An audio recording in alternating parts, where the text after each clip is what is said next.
All right, step one, fold your paper in half long ways, like so.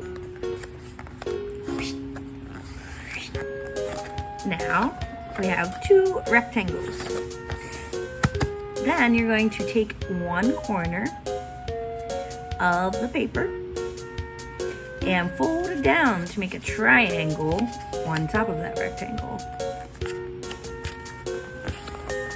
All right, now here's your triangle on top of your rectangle. Now everything we do, we're going to do to both sides. So flip it over and do the same thing. Fold the edge down to make it match the other side. Make that triangle on top of the rectangle.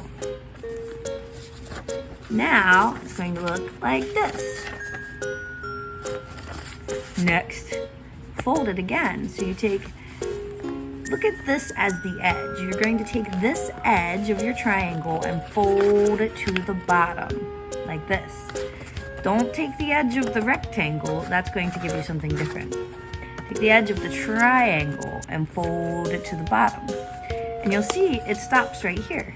That's okay. You're gonna fold the rest back like this. Ha-ha.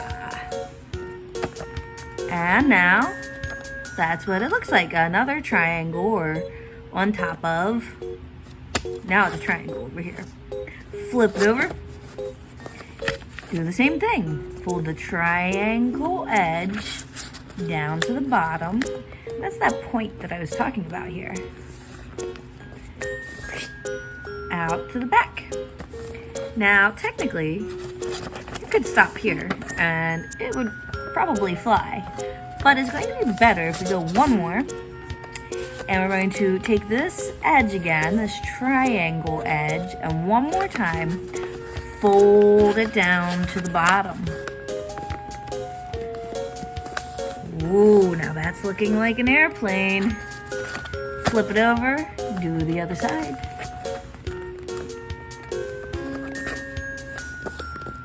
Now,